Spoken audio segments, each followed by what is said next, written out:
Assalamualaikum warahmatullahi wabarakatuh. Saya Zulfatun Najah dari Fakultas Pertanian. Di sini saya akan menjelaskan dan merangkum materi yang saya dapat dari pekerti, yaitu tentang teori belajar dan motivasi belajar. Oke, saya mulai dari teori belajar dulu. Jadi sebagai seorang pendidik, kita tentunya memiliki peran dalam proses belajar. Seorang pendidik ini akan menerapkan teori-teori belajar dalam proses belajar mengajarnya.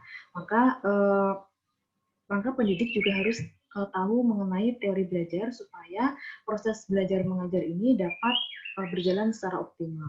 Karena teori belajar ini terkait dengan dasar dari seorang pendidik dalam memberikan bekal pelajaran kepada peserta didik. Oke, dimulai dari pengertian teori belajar dulu.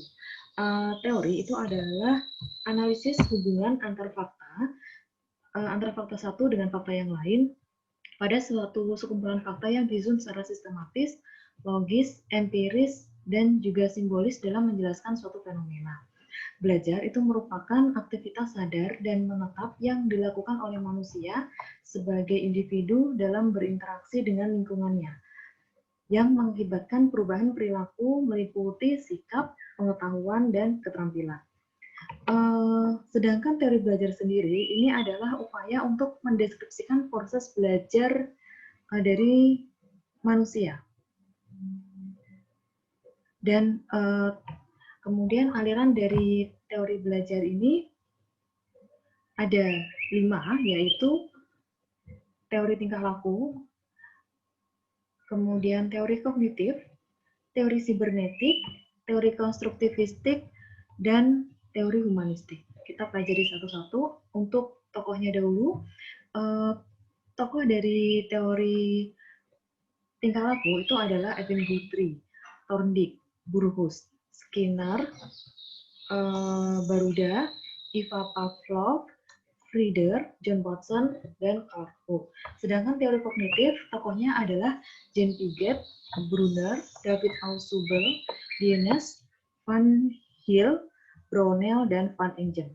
Humanistik, tokohnya adalah Bloom, Kolb, Abraham, Maslow, Howney, Habermas, dan Cartwright. Sedangkan teori sibernetik, tokohnya adalah Landa, Ash, dan Scott. Sedangkan teori konstruktivistik, tokohnya adalah Jean Piaget dan Vygotsky. Kemudian kita akan membahas mengenai perbedaan masing-masing aliran, yaitu untuk teori tingkah laku, teori ini menekankan pada hasil dari proses belajar, dan belajar itu merupakan aktivitas yang dapat mengubah perilaku individu, dan perilaku tersebut dapat dipelajari dan dijelaskan secara ilmiah sebagai respon dari stimulus yang diberikan. Jadi, stimulus ini sebagai masukan dan respon ini sebagai keluaran yang dapat diamati.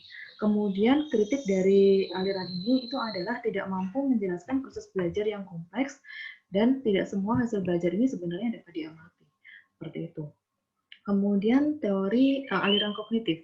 Aliran kognitif ini menekankan pada proses belajar. Untuk menurut teori ini, setiap orang ini mempunyai pengalaman dan pengetahuan dalam dirinya yang tertata dalam bentuk struktur kognitif. Dan di aliran kognitif ini, belajar itu merupakan proses berpikir di balik tingkah laku yang terjadi atau perubahan persepsi dan pemahaman. Kritik terhadap aliran ini itu adalah lebih dekat pada psikologi daripada proses belajar. Kemudian suka dipraktekkan karena tidak mungkin memahami struktur kognitif yang ada dalam setiap orang atau setiap mahasiswa. Untuk di sini terdapat perbedaan pendekatan untuk aliran kognitif ini. Yang pertama dari Piaget itu memandang bahwa belajar ini terjadi melalui tahapan perkembangan sesuai dengan usia. Dan tahapan-tahapannya itu melalui asimilasi atau penyesuaian pengetahuan, kemudian akomodasi itu adalah penyesuaian struktur kognitif mahasiswa dengan pengetahuan baru, dan ekuilibrasi yaitu penyeimbangan mental setelah terjadi proses asimilasi.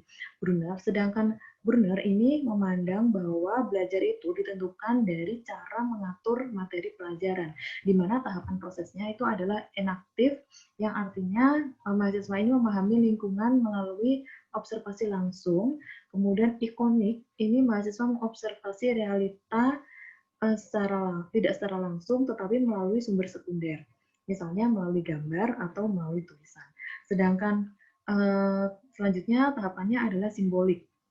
Ini merupakan mahasiswa membuat abstraksi berupa teori, penafsiran, atau analisis terhadap realitas yang telah diamati dan dialami. Kemudian menurut Ausubel, proses belajar sendiri ini merupakan asimilasi pengetahuan yang dimiliki dengan pengetahuan baru. Dan tahapan-tahapannya itu adalah memperhatikan stimulus yang diberikan, kemudian memahami makna dari stimulus, dan akhirnya menyimpan dan menggunakan informasi yang sudah dipahami. Kemudian untuk teori humanistik, menekankan isi apa yang dipelajari. Dan di sini proses belajar ini harus dimulai dan ditujukan untuk kepentingan memanusiakan manusia itu sendiri. Kritik terhadap aliran ini itu adalah sukar digunakan dalam konteks yang lebih praktis dan lebih dekat dengan dunia filsafat daripada dunia pendidikan. Kemudian teori konstruktivistik ini adalah aliran belajar yang mendeskripsikan bahwa belajar itu merupakan proses di mana belajar secara aktif mengkonstruksi atau membangun suatu konsep didasarkan pada pengetahuan awal yang dimiliki. Di sini pembelajaran itu bersifat generatif, artinya setiap mahasiswa ini atau setiap peserta melakukan tindakan menciptakan sesuatu makna dari apa yang sudah dipelajari sebelumnya. Kritik terhadap aliran ini adalah peran guru ini kurang mendukung akan keberhasilan belajar peserta didik.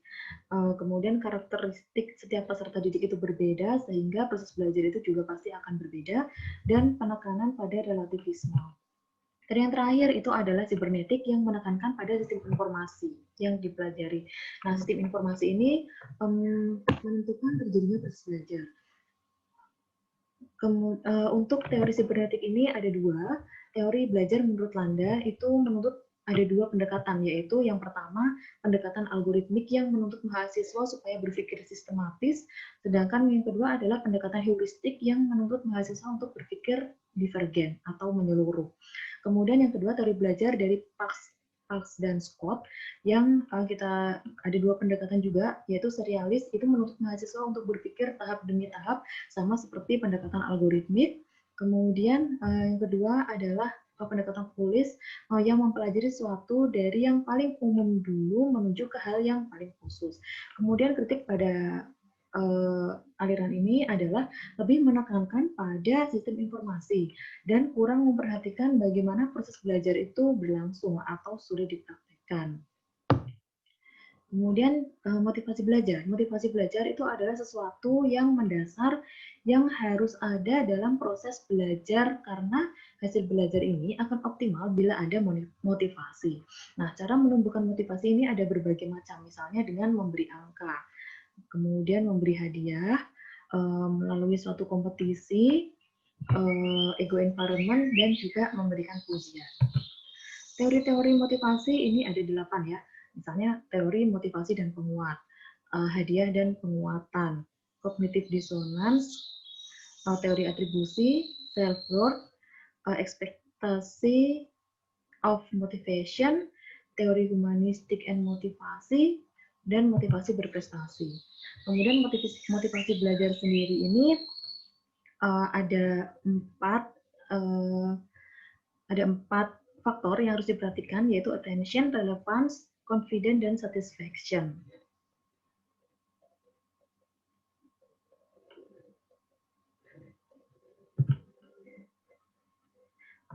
Demikianlah rangkuman materi terkait dengan teori belajar dan motivasi belajar. Semoga bermanfaat. Wassalamualaikum warahmatullahi wabarakatuh.